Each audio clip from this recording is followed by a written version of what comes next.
I would pray a certain prayer that always got answered. Well, what is it? That prayer was something like, if this is not who and where I'm supposed to stay or be, let me know. Knock me down if you have to. I'll know. I'll hear you. I'll accept that it is you. I'll know that it was you. And I can walk away with the knowing as opposed to guessing or fear or anything else, right? And so I would just pray that, like, just knock me down if you have to. Please, like, rip it out of my hands if you must. Wow. Because there was a time when it was like that would have had to be the case. I prayed that prayer and I was like, I mean, it just all started revealing itself.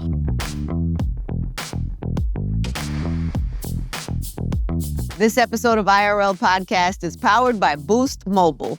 All right, guys, here we go. We got Grammy-nominated songwriter and artist. She has crafted songs for Britney Spears, Mary J. Blige, Sierra, the Pussycat Dolls, Chris Brown, so many more before she delivered her own smash hits, which she has. But she has taken a 15-year hiatus and she is back in these streets. Well, you know, in the streets. Yes, back in the streets. Getting ready for a new project. And her return is centered around new priorities of integrity, freedom, and purpose. Please welcome the amazing Keri Hilson to the Angie Martinez IRL podcast. Thank you. Hi, Keri. Hi, Angie. Yo, 15 years is not a small little hiatus. Oh, my First God. of all, you look amazing. Thank you. Because when you would say normally to someone after they took a 15-year hiatus, they might look very different. They might look very different. I feel like you look exactly the same. Really? I do. I'll take it. I'll take it. I don't feel the same. You know? And I don't feel that I look the same either. What feels different? From whatever our sit down was 15 years ago, 16 years ago, whenever it was, what feels different? So much. The world. Yeah. That's number one. The world. But you as a woman. Me as a woman, I feel older. I feel like my bones, my hips don't move the way they Oh yeah. I be on stage like, now wait a minute. This is the same routine I've been doing all this time. I need some like lubricant. I can tell my back hurt. Oh yeah, I mean, I always stretch before I go on stage, but now I gotta stretch a little longer for sure.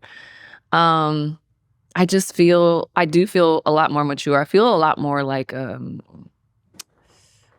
self-aware than I was then. Very comfortable, very confident. Like all of that is really sounds cliche, but it's the truth. No, it really is true. That's definitely what 15 years. By the way, if not after 15 years, especially when you think about taking time, there's so much pressure when you have some success, right? It's like, I'm sure the label people were like, what's next? Come on, hurry up. And so tell me about what moment, was there a moment? Was it a decision or did it just kind of happen?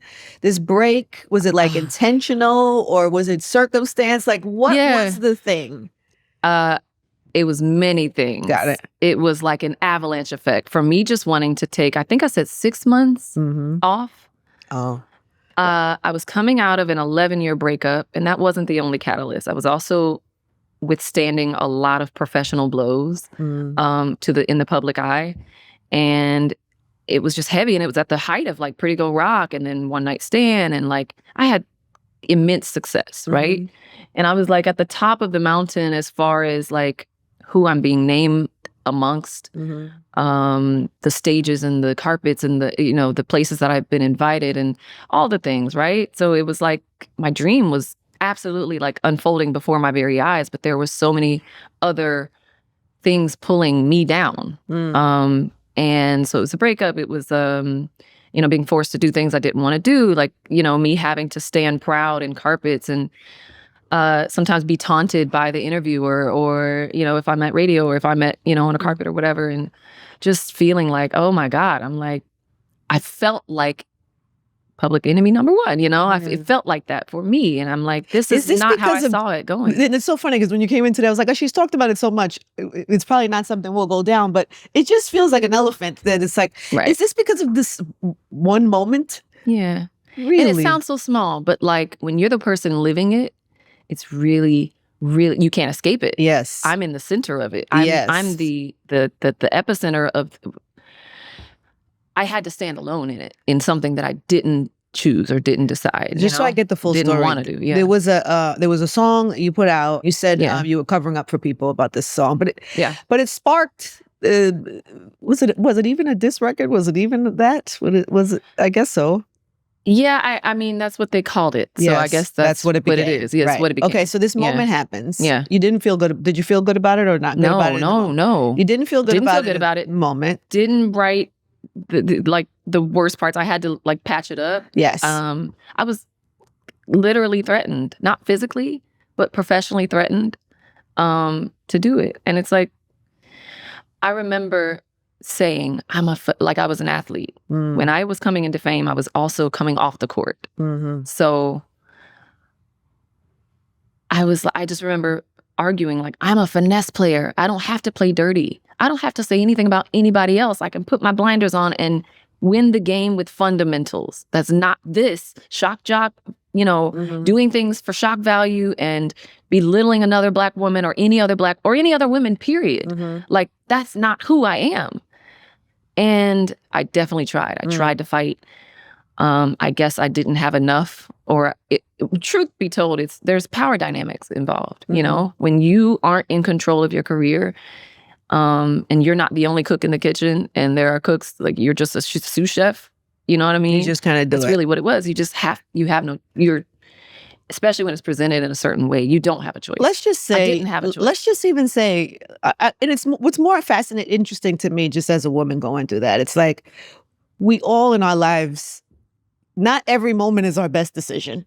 That's true too. You know what I'm saying? We all do things that, if you think about your life 10 years ago, you'd be like, oh, why did I do that? That was dumb. Or I shouldn't have did that. Or that's not my character. I got a little out of pocket right there. I think a lot of people will have moments like that in their life. However, go ahead. What were you going to say? When it's your choice, when it's something you chose to do, it feels different. You wear that different. You can accept it. You can acknowledge it and come to a place of acceptance. When you're forced to do something you don't believe in or didn't choose to do, or weren't like, you didn't trick yourself, like, you know what I mean? That is different. That is a different kind of regret. Got it. Got it. Hey guys, we are extremely excited to announce our new presenting sponsor is Hard Rock Bet. Hard Rock Bet is the only legal sports book in the state of Florida, and it is also now available in Arizona, Ohio, New Jersey, Indiana, Tennessee, Virginia, Illinois, and Colorado, with more states launching all the time. You can also play on Hard Rock Bet's online casino if you are in New Jersey. Hello, New Jersey. Sign up for Hard Rock Bet and make a $5 bet, and you'll receive $150 in bonus bets if you win. Head over to Hard Rock Bet, sign up, and make your first deposit today. So the regret is what? That you didn't stand up for yourself? Yeah, fight harder, or I don't even know what I could have done, to be honest. But yeah, like the regret is, I guess, not putting my voice to those words. Hearing that, I remember being like shocked sitting in that studio, like, and the first thing I said was, I'm not singing that. Let me write something else. I'm not singing that. Someone else had written it. I was like, I'm not saying that.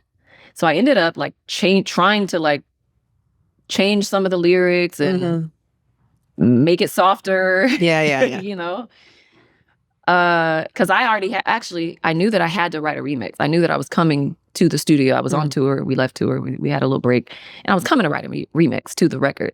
I'm thinking it was about guys. I'm thinking, I'm going to stay on subject, but like write different verses. Yeah. Song is called Turning Me On, Turning Me Off. So that's what I was thinking. So I had pieces that I wanted. I come in and I'm like, what is this? Yeah. What? So I guess it's just the ultimate thing of like putting my voice on that song. Just, I was in tears. Like, just not doing it. Just not doing it. I think that was the only choice that I had, and that was probably the biggest regret. I just think that sometimes in our lives, whether it was just things happen, right? And then I just think when you're inside of the world and there's so much energy around it, I just wonder what that did to you. Like when you take time and then you go home. Yeah. It's my dream. Yeah. Like I had dreamt about that. It does that. Still. Yeah. Wow. Yeah. Wow. But what is that? It's you were leading me to remember like how it felt. And all I could think about was me being a little girl. with a karaoke machine and watching like Star Search and Apollo and like, you know, seeing people do their Grammy speeches and do all this stuff. And I'm sorry, baby. And also like someone enjoying the people that you have me talking about. You know what I mean? Being a fan of them. Thank you. No, sorry. No, it's okay.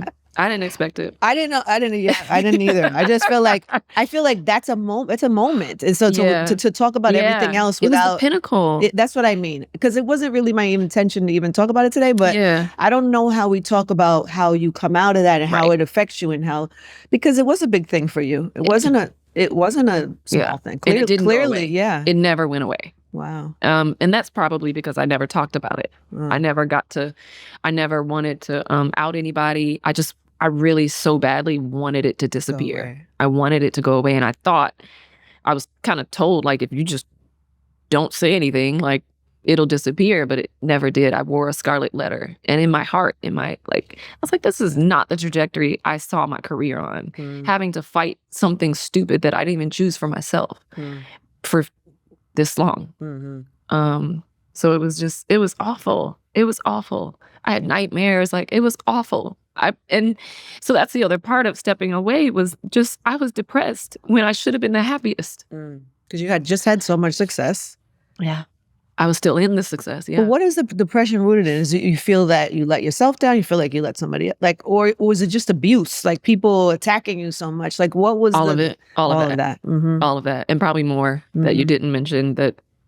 It just all of it. I was so disappointed in the people who I thought understood me, the people who held my career in their hands. I thought they knew who I was. I thought they saw and cared who I am and the integrity that I have, and had respect for all that I had gone through to get to the point that I was in. I thought that.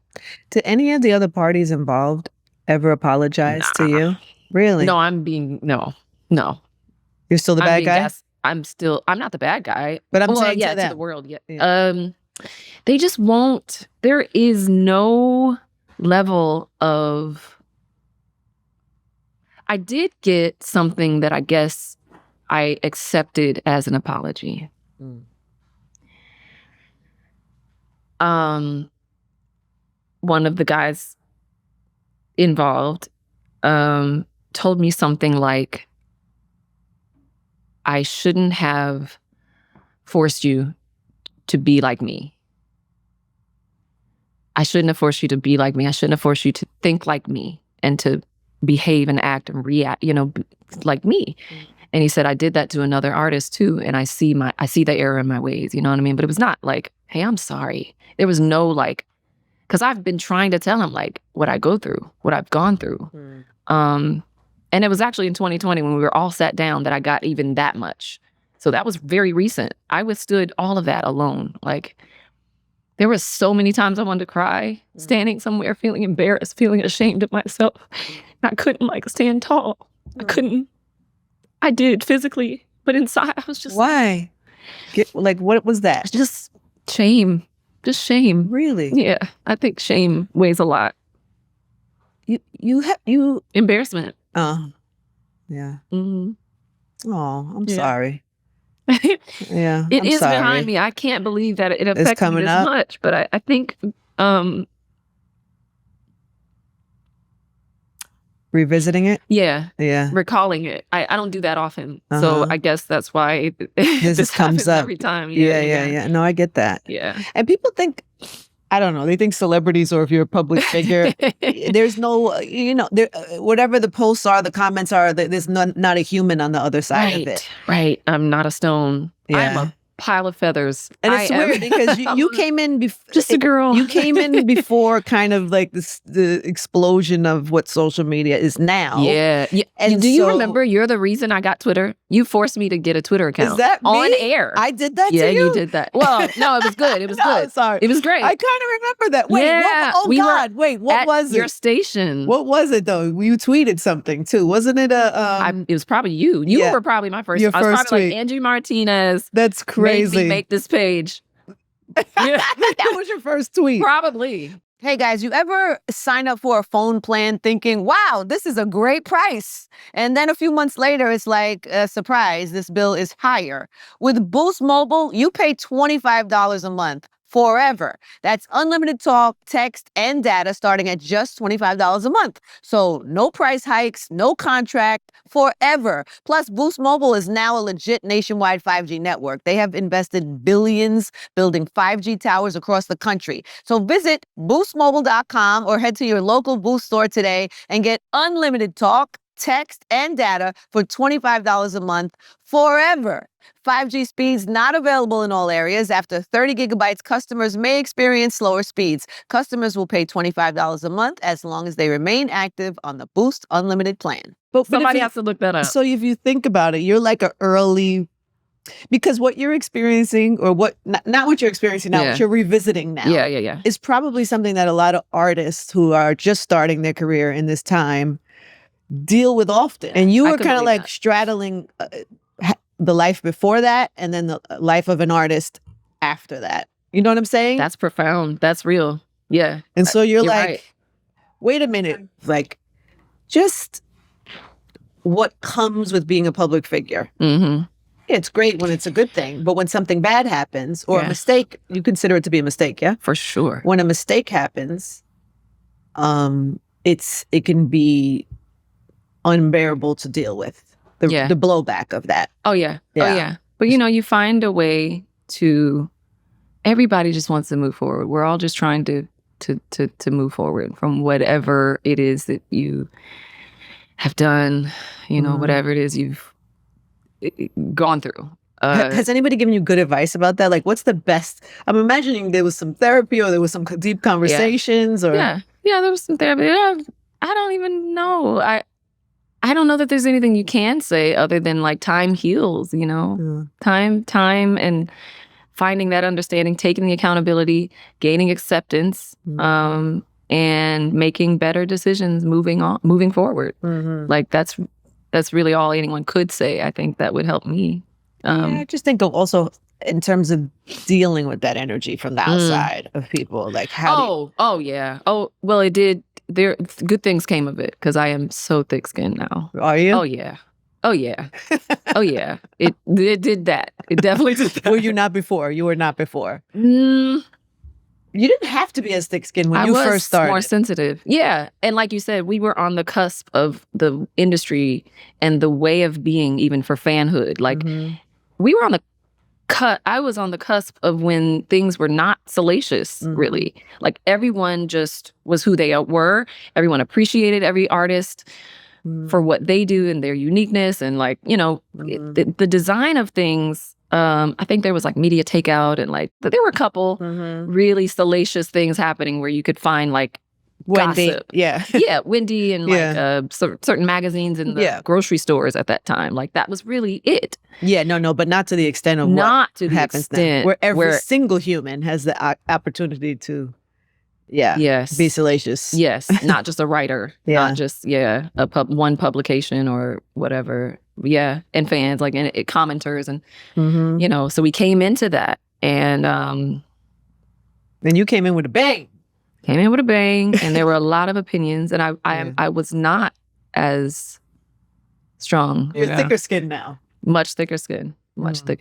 And I guess there's always something to be grateful for, and age will do that too. And the time away, learning who I am, understanding, growing. But wait, so you're going through that time in your life, and there's the breakup is the same time in your life? Same time, 11 years too. That's so I was 17 when we got together. I was 28 when we broke up. And that's like your developing years. That's like your formative years. So I needed a break for many reasons. Yeah. You took the break. I took the break. It was like January of, was it 2010 or 11? 11, I think. And I thought it'd just be 6 months. I was like, January, it's a good time to, and I broke the news and they were like, are you sure? Like, wait, are you taking a break from a career or your relationship? Oh, well, both. Right. Yeah. Right. I think you just wanted everybody to leave you alone. I needed some space. I needed some space. And so when you break the news, you said, I'm going to take 6 months, like a break from my career? Mm-hmm. And it was just hard to reassemble the team. Mm-hmm. If I could put it in, it was just hard to reassemble after taking a break. Everybody's onto their own stuff. Everybody, they still got to make their money. They still got to, they're passionate people. They're going to move to where the passion is. And if I kind of, abandon that ship, then they're going to find their way. And it was really difficult. It actually never happened. So it's almost like you're forced to kind of like, because it's one thing when an artist is brand new and there's like potential. People come, oh God, let's sign her. Oh, we got to manage her. Everybody's like trying to get this because they see this potential of this artist who's blossoming into something from being a writer to now an artist. Mm-hmm. But once you've been out for a while and then you take a break, it's probably harder to kickstart the excitement again. Yeah. Right? Them. Yeah. Yes. For them. Yes. Right. Yes. Which is tough. They're like, now I'm ready. Yeah, it was tough. I was like, I'm ready now.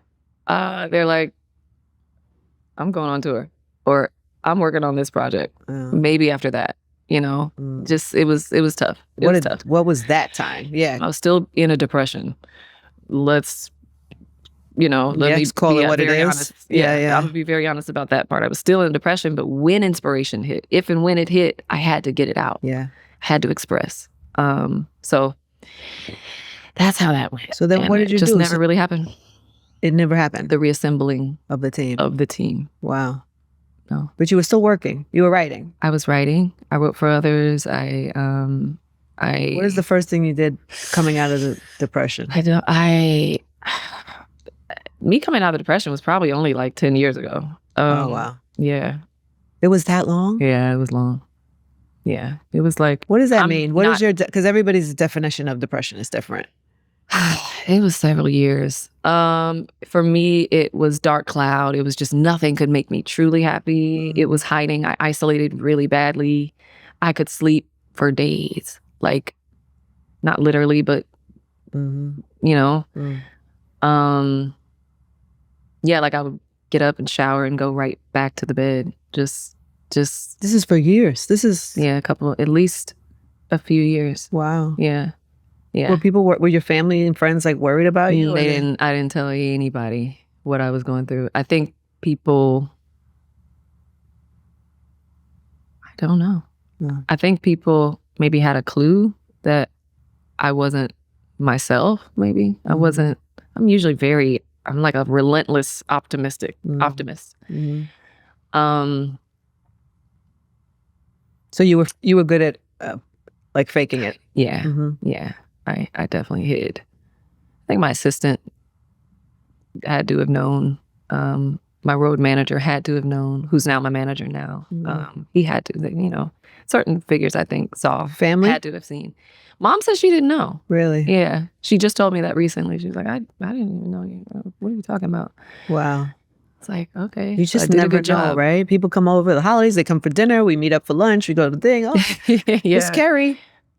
And you have no idea. No clue. It's interesting how you explain depression. I heard Fat Joe one time was talking about a time where he lost a sister, he lost a pun, and it was he talks about depression one time. I don't know, something about the description, it always stuck with me. What did he say? The way you said it was almost the same thing. It's like, he said it's like, it could be sunny, but you feel like it's gloomy. Nothing makes you happy. Everything feels dark. Everything feels gloomy. Yes. You don't want to get out of the bed. Just dim. The world, if it was once bright and pretty and colorful, it's just everything's dim. Everything. Every advice someone's giving you is just like, it's just mundane and melancholy and just.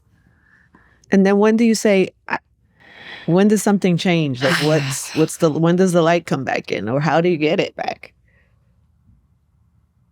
I want to say this responsibly, but there's one. I did. Let me preface this by saying I had done like spiritual things. I had kind of really come into a closer relationship with God, and there, just I went on retreats, and I built a community of those who were kind of like-minded in that sense.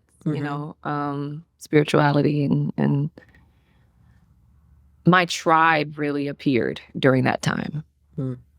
My tribe really stood up, and some I knew already, some were new, and it was just like, okay, the team is not professional team, but Keri the Humans tribe was starting to appear. Angels, really. And then I met a doctor who assisted me with shrooms, medicinal grade shrooms, psychedelics.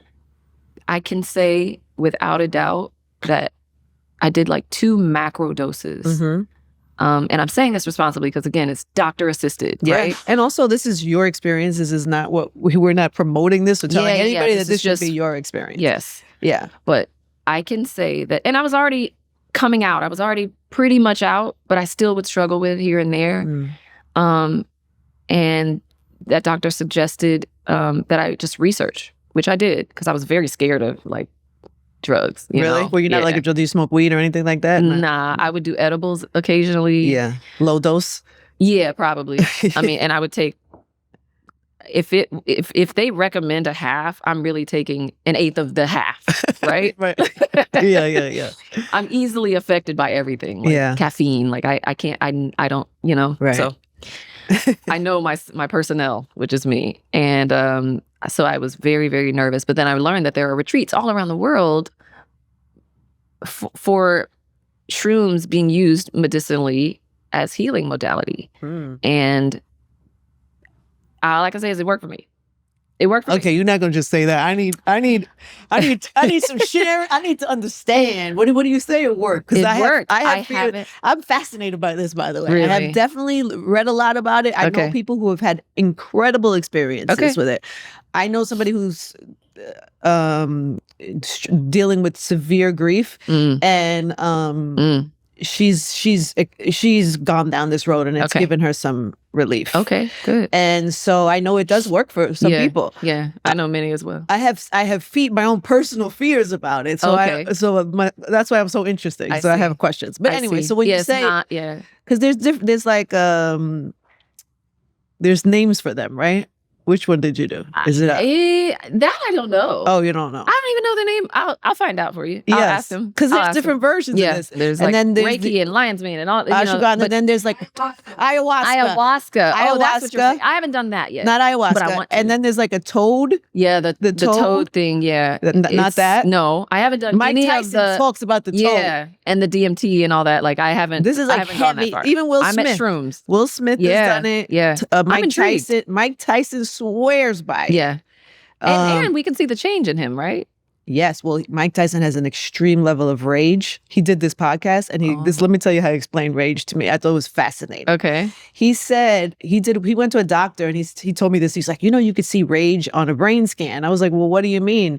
He said that he went to the doctor, and they could see it on his brain scan, that the doctor showed him that this is where, and he lives with that rage all the time. So Mike Tyson is walking around life. Right. Trying to manage that. Yeah. And he's found ways. He's got an amazing family, an amazing wife. I wonder, was it there before boxing? It had to be there before boxing, which is probably why he got into boxing. Oh, no, for sure. Okay. Oh, no, for sure. Okay. He's got high levels of rage. And so I think that has helped him manage.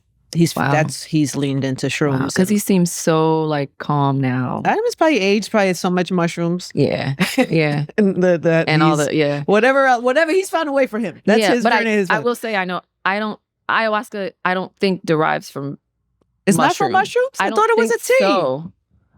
We need research. Okay, so I don't think so. I don't know, but I haven't done those. I want to. Okay, so wait, so what you just did regular shrooms? I just did regular psychedelic but medicinal grade shrooms. And is it like organized? Because there's places that you do there are places. Yeah. Mine was doc assisted at home. Doc assisted at home. Yeah. And was it scary at all or no? Yeah, I was scared at first. I was scared. I was actually, as it was hitting, I was like still reading articles and still like, Oh, so it's hitting you and you're reading about it? It's hitting me and I'm reading about it. That's probably a terrible idea, Keri. It was great. It was great because it gave me comfort. That's like, gave me things are scary until you understand, until you seek to understand them, right? They're only as scary as you when you, I guess, aren't informed or lack knowledge about it, right? Okay. The more I learned, the more comfortable I was. I was like, oh. So what did you learn? What did it tell you? Just, it was talking about the retreats and how I think it's 80%. I hope I can remember. I think I have it in my notes in my phone, right? I'm a note taker because I know I don't retain things like numbers. But like 80% of people, something like that, have reported in these psychedelic retreats that it has completely cured their depression. And then there's another percent of people, I don't think it's the remaining 20, maybe it was, but another chunk of people reported that it severely minimized their depression. Yeah. And is this like you said you did 2 sessions of this? I did 2 sessions of, there's macro and micro. So I did 2 macros, macro doses. Like, I don't want to tell how much. I don't want to influence anyone to like try it on their own. Yeah, because it could do the street version or chocolate. Never do the street version. Yeah, I would not suggest that. Yeah. So I'm trying to be responsiple about what I say about it. But what was your experience? Did you? Because they say the walls melting. No. It's not even trippy. It's not. Your experience was not trippy. My experience was not trippy like that. But I did want to listen to music, and I did want to be outside. Like, how long does it last? Pulls you outside in nature. They say 6 hours, but for me, I'm kind of easily manipulated because I don't take substances. So it lasted longer for me. Like maybe I felt different. Maybe about 8 to 10 hours, something like that. Wow. And I just went to sleep at the end of it. Had a super vivid dream, but it pulls me outside. I remember passing a mirror one of the 2 times. And I realized I had been happy, but I passed a mirror and I would just, and I saw a smile on my face and I'm like, that's weird. So I tried to like wipe the smile off my face. And I literally couldn't because I was like, that's freaking weird. Like the doctor's here. Like I look nuts. I'm sure I look nuts. And I try to like get serious and I couldn't. I was just happy. Wow. And I hadn't seen that in a while either. So I was just kind of staring at it like, this is what I look like when I'm, there you are. Hey, little Keri. That's how it felt. Wow. That's how it felt. And you have these, like realizations. They call it like a dot connector. The Native Americans would call it like a vision quest, where a child coming of age, I think it's boys coming of age, they would give them shrooms, send them out into the wilderness, and by the time they make it home, they understand who they are and their purpose in their life. And so I can absolutely say that I had some of that effect too. Things became clearer. It was bird's eye view. Dots were connecting for sure. Wow. And with no fear? No. Oh. Is it because you had the doctor there? Maybe. Yeah. Or you just were so ready for a change? I don't know. I think I just had researched it. I trusted him. And I was ready. Yeah, you were ready. I was just that ready. Yeah, you were so ready. I was ready for things to turn up. So this is just, you're in this moment twice. You do it twice. Yeah. And then there's another side. So it's over. Yeah. But then there's another side to it. Yeah. And you feel a shift in your life. Beyond those 2 sessions. Absolutely. Wow. Like what? What does that feel like? Optimism again. Wow. Just like that. After all that time. Curiosity, childlike wonder. And it's not like it doesn't like close chapters for you. You still got to work through things that are occurring. You still got to live your life. Yeah. There's still emotion. You're still feeling. You still feel, but I have never been in a dark place for long or as dark since then. Like I can confidently say that cured my depression. Wow. Confidently I can say that. And the other work that therapy. I was definitely in therapy. I was definitely in doing my spiritual practices. I was definitely on retreats. I was definitely building community. You were actively trying to get out of it. Yeah. So it was one of the catalysts to curing my depression. Wow. I was an active participant in it. But that was a major piece for sure. What did you learn? Because some people, therapy comes up a lot here. And everybody has different experiences with it. I always say it's like dating because some people like, I tried it, I didn't like it. I'm like, you tried one. That's like going on one date with one person and being like, dating's whack. How do you know? You don't know. You need to try other people. Exactly. It is like dating. Yeah. Because the wrong therapist is a waste of time. Yeah, and I have heard horror stories from people. Yeah. But you found a good one. Yeah, it took me a couple too. Yeah. It took me a couple also. Yeah. And what do you think is a good one? What do you think makes a good one? Yeah. I think a good therapist coaxes you via their questioning and their listening. Mm-hmm. Coaxes you towards having your own realizations. Mm-hmm. I think a good one allows you to discover yourself, mm-hmm. And become aware of yourself kind of on your own, but with their guidance. Mm-hmm. I don't think that it is wise for them to tell you certain things, but suggest and kind of your guidelines for me to not look at this wrong, or to not look, you're helping me see what's true about life, about my childhood, what's true, and how I'm experiencing things, and how I may view it differently, and how, you're to me a guide. Yeah, for sure. I think that makes a good one. What was your childhood like? Like, what you probably just a talented little kid. I just imagine you being like an active, pretty, talented little kid. Yeah, I was creative, very active, very creative, very expressive. Yeah, a little bit of a show off.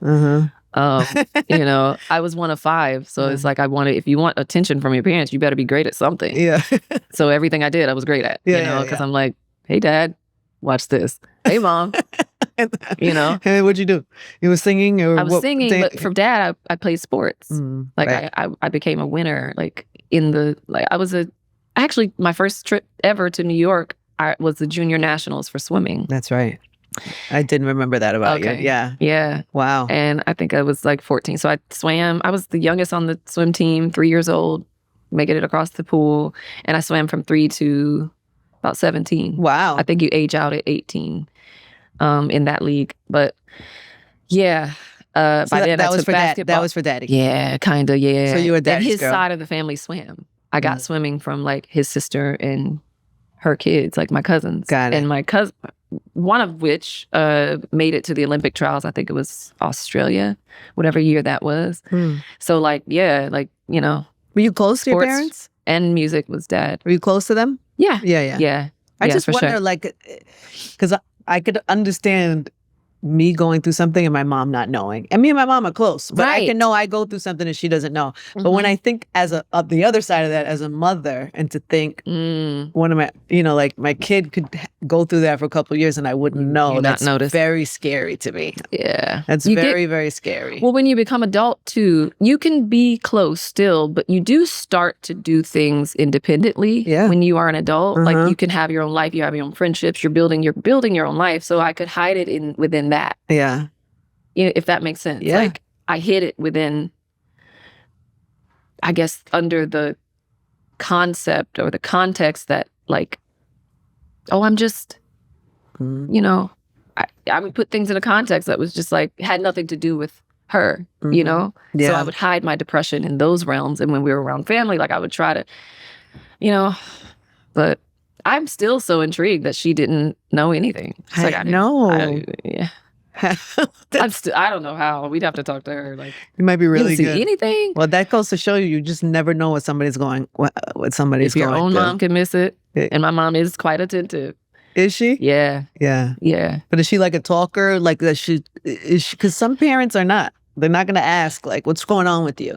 Yeah, she would. And you'd say, "I'm fine." I guess I would just lie. Yeah. Yeah, you would lie. Fine, I'm good. Oh my gosh. Yeah. So now we're here on the other side of this.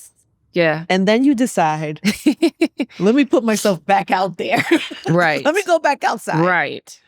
That must be a little scary. Yeah, for sure. Because this could just disturb this peace that you've built now. Yes. Yes. Absolutely. And so here you are outside, talking, sharing, crying. No, it's like rehashing. Because when you talk about it, it's a new, people are just learning it. Some people might just learn about what happened or all of that. Yeah. I think about, and you want to give it justice. You want to give everything you talk about the proper justice. Yes. Especially when you're on camera and in front of a mic. You're like, wait, but yeah. It is what it is. But I'm on this side, and yes, there is a lot of fear. There are a lot of fears. But you and I, before this interview, were talking about like when you take a break, under whatever circumstances, when you pull away from anything, you have these like proper realizations. And for me, coming back just meant it has to mean something. It has to mean something. Yeah. I'm not doing this for a hit song.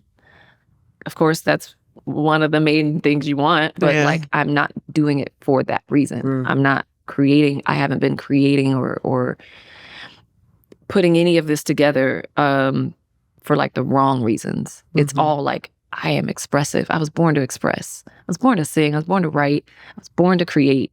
And purpose, like, you know, coming back in, it's like, it has to be purposeful. It's got to mean something. I got to tell a story. I got to teach somebody something. Yeah, I was going to say, what do you want it to mean? Like, I want to lead others. I want it to mean a lot of things. Redemption for myself. Triumph, because I went from mountain to valley, and I'm climbing back up the mountain, and that's how it feels to me.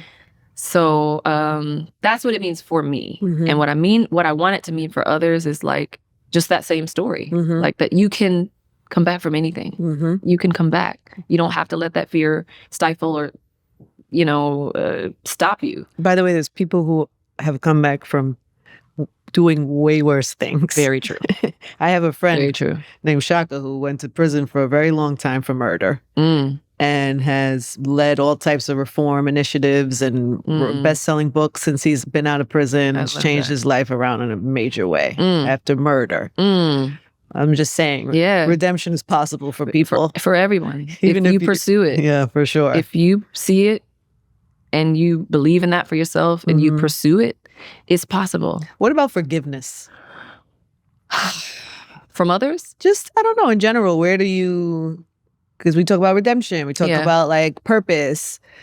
I just think in experiencing what you've experienced, and even just the depression part of that, and I don't know, breakup, and just so much sadness around that. I'm sure there had to be some forgiveness, I don't know, for yourself, for other people. A lot of that. Yeah, so I don't know. For myself, a lot. For yourself. Yeah. You have to forgive yourself. Yeah. Yeah. And I do. I did. I do.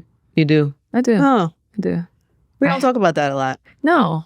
We say a breakup, I had to forgive him. Oh, I put it past me. But for ourselves, forgiveness, what does that look like? And how hard is that? Right. And why don't we offer that to ourselves? I don't know. It's uncomfortable because forgiving yourself means you admit that you played a part in something. You made a mistake, or you miscalculated something, or made a misstep, right?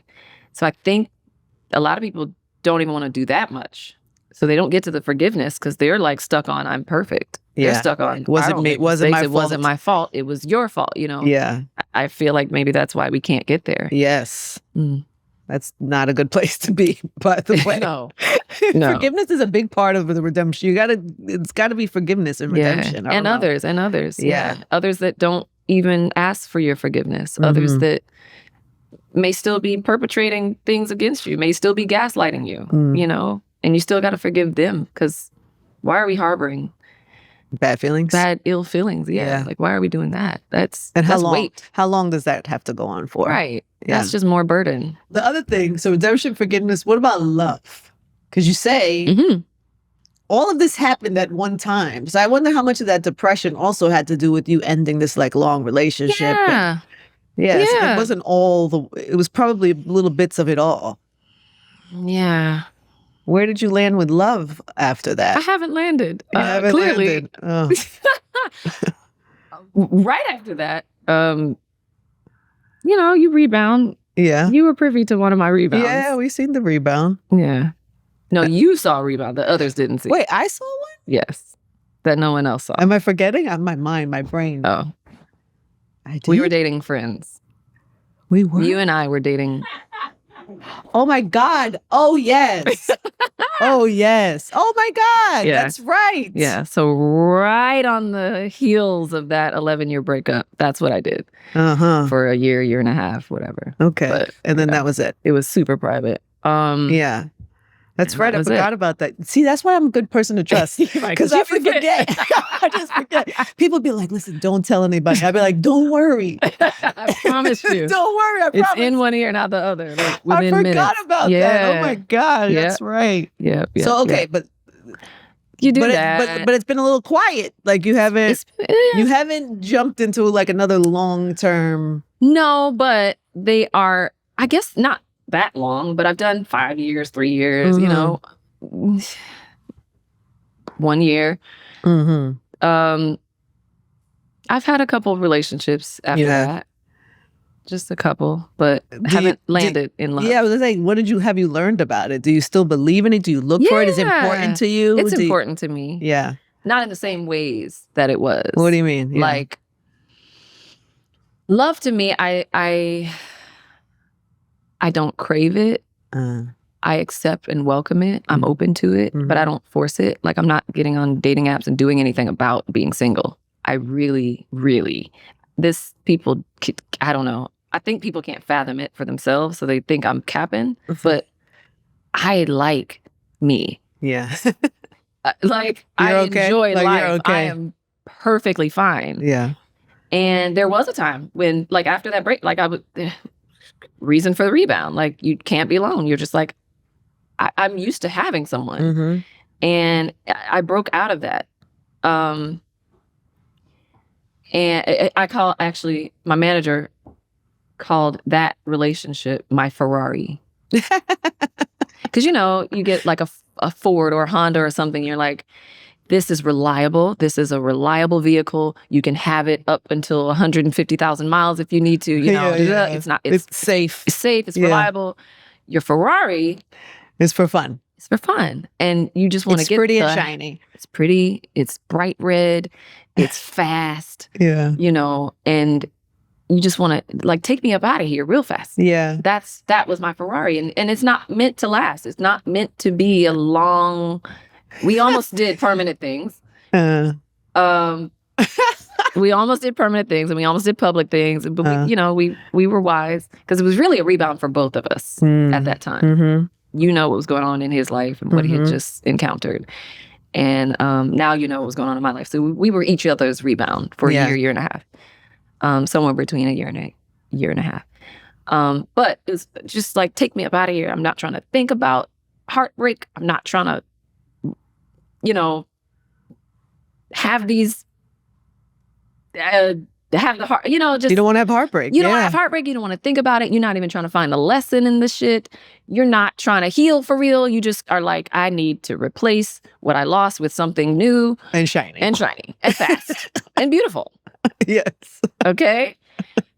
And it was that. And so, I appreciated that Ferrari for what it was. But it's not a car that you have forever. You could, but it wasn't for your. It wasn't your forever. Yeah, it wasn't my forever. Yeah. Wow. Yeah. So I don't need it I don't need love in the same way. Not like I need it to be strong and healthy. That's what I need now. I need it to be real. I need it to be stable. I need it to represent truth and have trust and have all the foundational things. Like, I don't need it at any cost. Like, I'm not sacrificing I know love is not perfect and it disrupts your peace a little bit. But no more Ferraris? But no more Ferraris. No more Ferraris. No more Ferraris. And maybe it could have like a... Ferraris can be dangerous, because I think women do this, right? They'll come out of a long-term relationship. They'll go get a Ferrari. It's funny. That's going to stay forever, by the way. You're going to go get a Ferrari. Okay. But sometimes you get comfortable in the Ferrari. And that Ferrari, and if you crash in a Ferrari... Oh, yeah. You crash. You got to be careful. You think you're safe because you're like, oh, this is just fun. And then women, I've seen this many times happen to friends. That happened to me. They were like, I'm just having fun here. Yeah. And then you find yourself in a situation because you made a choice to be with somebody that's not safe. Yes. You made a choice. You made a choice. To be with somebody who's not safe. And but now look at what happened to you. You got and that Ferrari, you got stitches over your eye. I don't mean literally. I mean figuratively. Crash. Yes, it crashed. It does what it does.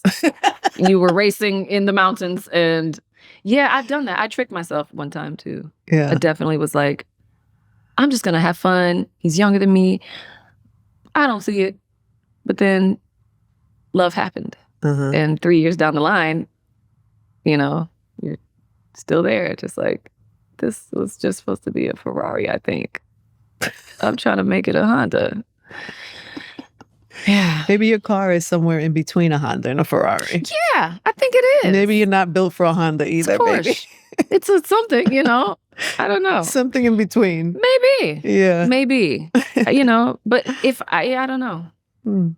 I think so, because I am somewhere in between I'm like a Porsche. I'm like, I love a Porsche. I have one. You do? I do. And it's so funny that you say that because I told you before I was talking about my car accident. I used to drive like fast cars and whatever. And then I had a car accident and I drove a minivan after my car accident because I had so much trauma and PTSD that it was the only car I felt safe in. It was slow. It was big. It was my transition car. But what happened was the transition car was supposed to be like by the way, I came out of the hospital and my partner was like, the minivan came up. I was like, what is this? And he was like, oh, I got you a minivan. And I was like, what? You got me a minivan? And I'm on the thing and I get in the car and I'm like, okay. And I wound up keeping it for, I don't know, a couple of years because I felt safe. Yeah. But at one point, my niece, shout out to Azzy, was like,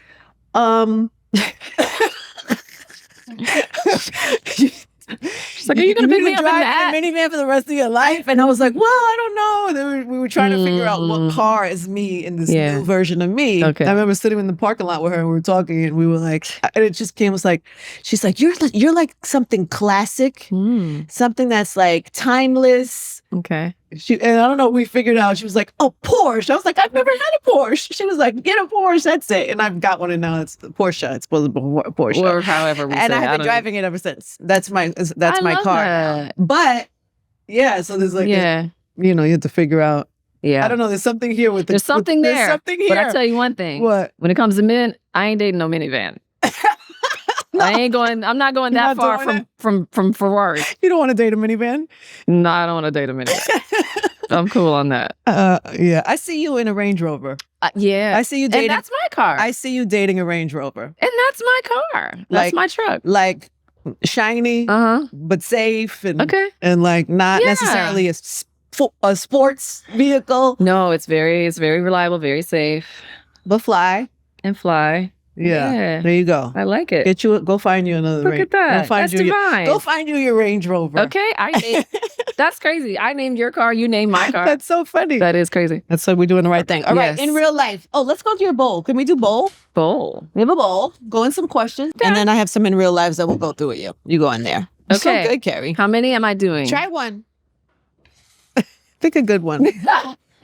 They're just real life questions. Nothing crazy or scandalous. All right. I got one real quick before you read yours. Okay. What do you like most about yourself? Oh, that's I like how content I am with myself. I look out into the world and I see that that's rare. People are like scrambling and seeking validation and dating people sometimes for validation, to feel like I'm a wife or to feel like, I've been chosen, I've been validated, I've been, and they buy things they don't need for that reason. And they do, I love how content I am in my life. That's one of my favorite things. What is the key to, what do you think the key to that has been for you? Oh, maybe being down in the valley and coming back up out of the valley. Maybe, yeah, yeah. Just when you come out and how we said things have to have meaning. I think maybe it's that something around there. Yeah, just things have dulled. Like, and then COVID too. I don't know if you were like me, but I got rid of a lot of shit. You did? Yes. Did I purged. I'm still purging. I love purging. Stuff does not mean the same as it once did. Wow. I'm so content with the few bags that I kept and the Okay, it's not a few bags and it's not a few shoes, but it's way less. It's way less. Okay. Way less. Like it doesn't mean anything. Even my stylist is like, you're going to get rid of that? I'm like, yeah. She's like, you have changed. We're talking watches. We're talking stuff like. Stuff. It's just stuff. Yeah. I'm like, I don't want excess anymore. I lived in excess. My closet was ridiculous. I don't want excess. I don't need extra. I just need what I need. Wow. You know, but, and I'm still doing it. I'm still purging. But I like my contentment. You probably have a great closet still, no? It's good. It's good. It's good. It's good. It's great. It's great. But it's not excessive. But you know what's interesting about with the closet and also with life? It's like if you clear out the shit, not the shit, but the stuff that doesn't really mean anything to you, you see the things clearer that really mean things to you. That you really love. That's why I need to do it. My closet is a mess right now, and I feel like I will be a happier person if I could get to that. Here's my advice. Yeah. Don't overwhelm yourself. Just take it section by section. That's the problem. Yeah. I feel, because then it gets dirtier before it gets better. You're looking at the whole project, right? Just do shoes. Just do flats. Okay. Just do Oxfords one day. Just do heels one day. You know what I mean? And not the same week. Like, just take it when it hits you, take one section and I'm going to attack just this section. What in here do I love? What in here? You're in Atlanta. Your closet's probably way bigger than mine. So I have a small closet. Well, I had to make other closets. Yeah, you made other closets. I made other rooms closets for sure. But, all right, I'm going to declutter. You've inspired me to declutter. Okay. It has literally been, I can feel it. I'm carrying it like a bag on my back. All right, that's when you know it's time. It's so time to declutter. Okay. All right. I'm inspired. All right, you get another one. That was my question that you answered. So. Oh. No, but it's fine. It's good. You go. I'm like, is that not how it goes? No, that's good. You did it right. One more. What is it? One value you think we're losing as a society. That's heavy. Yeah, there are a lot of values. One that first came to mind, and I don't want to sound, I'll just say it, but I think couth and class, you know? I think we're losing, and I blame social media for this. It's because everybody has an opinion. But I think we're losing like empathy because we're always looking for like, what's wrong with that? Or how can I call it? We look for the easy thing that's wrong with things and kind of lean to that as opposed to like, what must that person have been through to have experienced that? Or what must that person be living with to put that for? I just feel like the world could use a little more empathy. Yeah. Yeah, we're not seeking to understand anything. Yeah. We're seeking to attack. We're seeking to diminish. We're seeking to devalue. We're seeking to make a joke. You know, we're just looking we don't care about anyone's feelings or any human's isms or what makes them and here you beautiful. Go, Keri, putting yourself back in the pool. Yeah. Excited? Yeah. No, I'm excited because I'm going to have it how I want it. Oh. Period. Heard you? Yeah. How do you do that? Watch me. Okay. I'm doing it right now. Okay. I love that for you. In real life, let's see here. In real life, if God were to text you right now, what would it say? Ooh, if God texts me right now, the text from God would say, I'm so proud of you.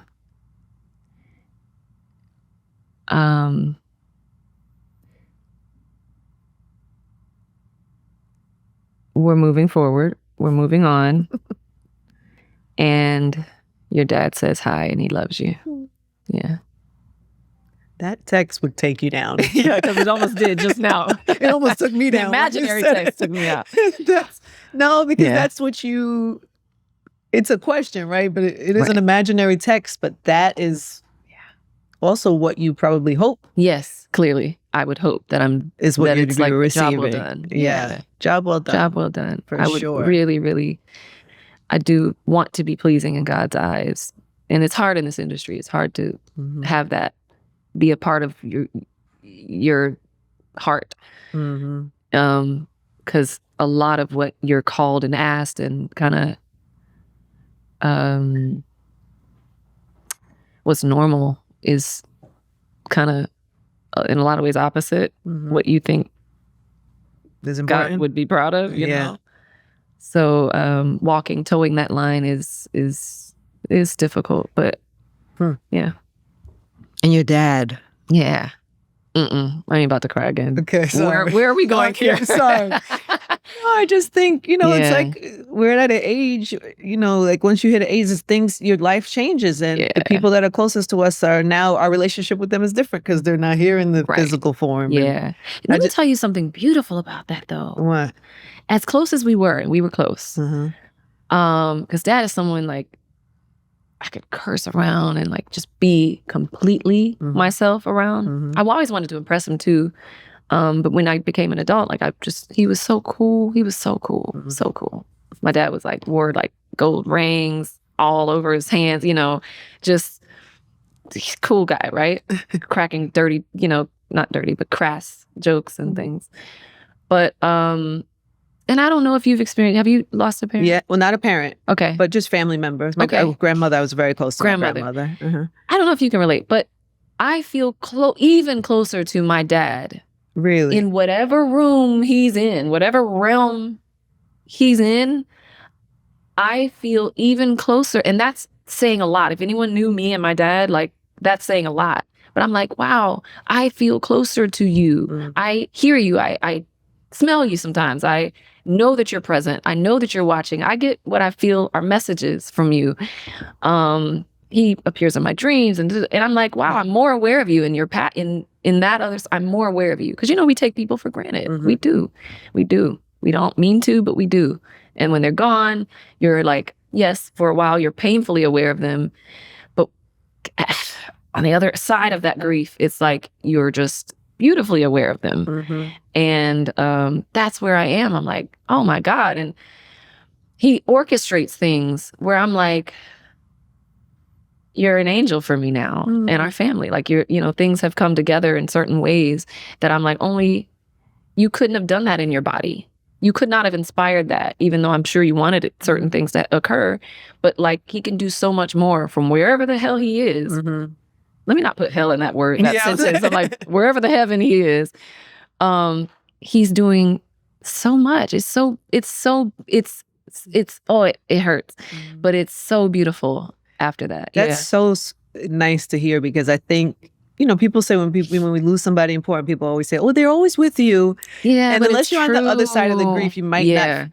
That sounds almost cliche or something. You don't know what it means. But the way you just explained it is exactly what that means. It's exactly why people who are connected to you will always be connected to you. Yeah. So interesting. Like, I almost want to be like, Dad, because we're talking about you, make a light flicker, please. Make a light flicker. If you're in this room, make a light flicker, please. That would be cool. I don't know if you know how to do that. but you have that much faith in your connection with him that you feel like that I know he's here now because I know when I'm talking about him, like he's near.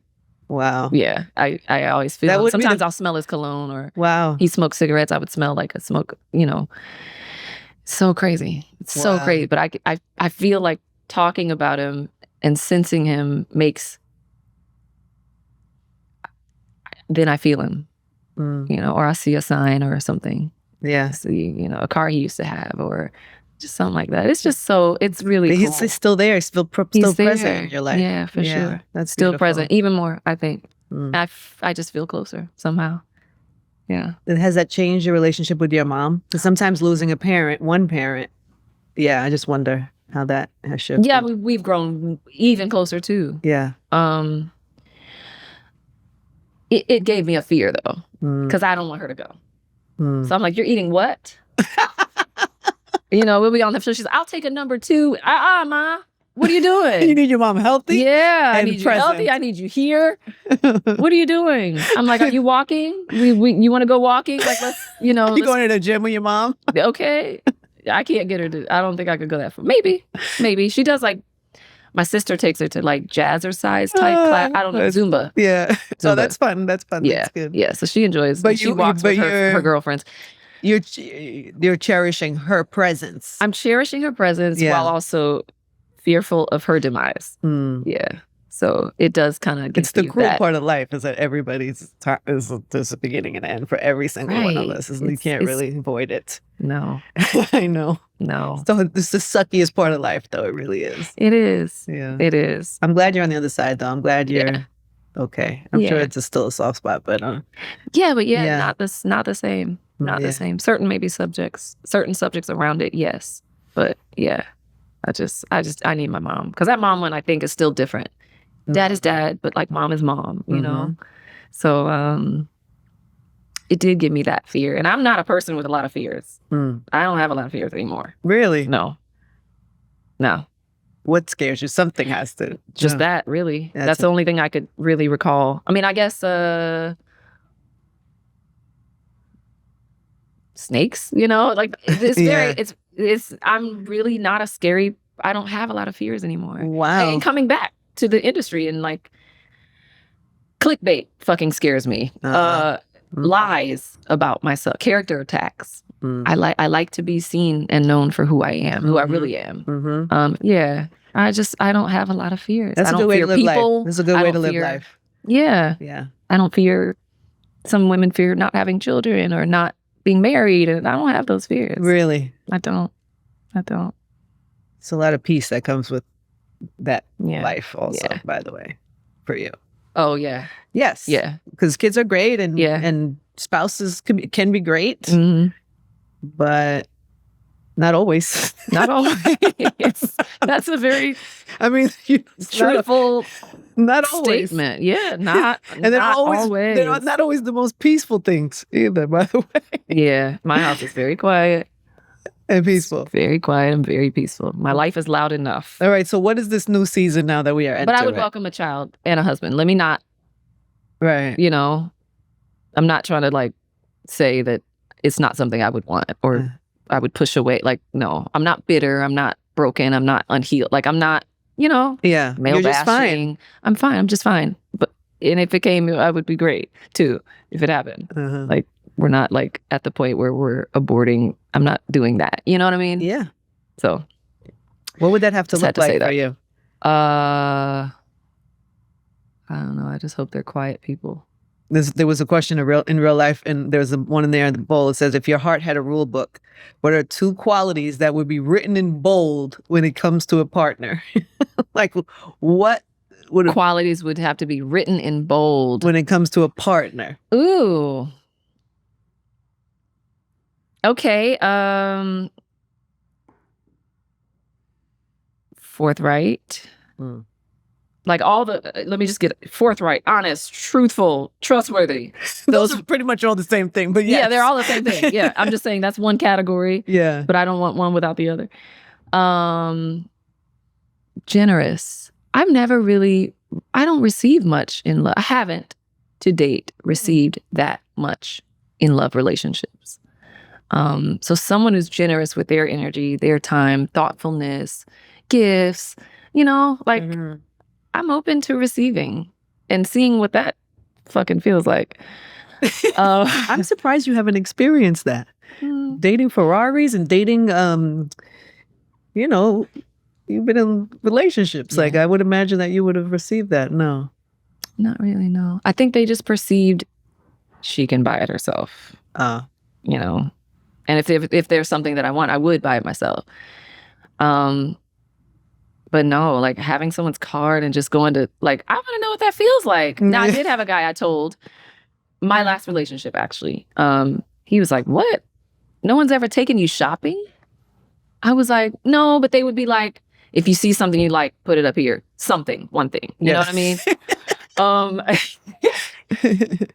And so when he learned that, he took me on a shopping spree, and then we went like gambling in Palm Springs. Like, fun. You know, it was just a whole shopping day. Yeah. A whole shopping day. That sounds like a good time. We drove to, then we drove into the, you know, and I got to spend, I got to gamble however much money I wanted to get, like, and not my own money. So I didn't have to think about anything. It was fun. That was fun. That was fun. But for the first time at like 40, I was like, damn. Like other women, that's something I would love to experience. So generosity. Again, generosity. Generosity, because they had it. I'm not dating, you know what I mean? These guys have it. I remember I saw you on I think it was you did a pod. You did Cam's pod. And you said that you had wished you had gotten out of that relationship. Sooner. Yeah. I thought that was, what was that? I learned that. You learned that. Oh, yeah. I found that so interesting because I think people stay in comfort, fear. Yeah. Like you said, people think you have to have a partner, so they stay for longer. Yeah. And they want that. They want the end result. They want the ring. They want the wedding. They want the dress. They want the house. They want the car. They want everything that goes along. They may want the child. They may want. Yeah. Why did you do it? Why did I leave? No, why did you not get out sooner? Oh, yeah, same, but not same, you know? Yeah. Like, you had put so much in. I wanted to believe that I made a good choice in this person. I wanted to believe that what I thought I saw was real. So I was waiting to kind of see the glimpses of that, and he just kept showing me, I'm a fuckboy. It's not going to be that. Like, I am who I am. And I learned to leave sooner. Like, I don't overstay anymore. And I'm a Sag, so people call Sagittarius like non-committal. I could maybe resemble that if you saw how I move. But I do believe I'm not willing to settle on certain factors. Yeah. I don't want it that bad to like suffer through. You know? I do. Not doing that. Wow. You tried though. I be trying. I be trying. When do you know? When somebody who's watching this now who thinks they probably should have left already and they haven't yet. When do you know? I don't know if that's the same for everybody. We all have, I think, our different levels of awareness. And also, like, some people could take licks. Some people could take blows out here.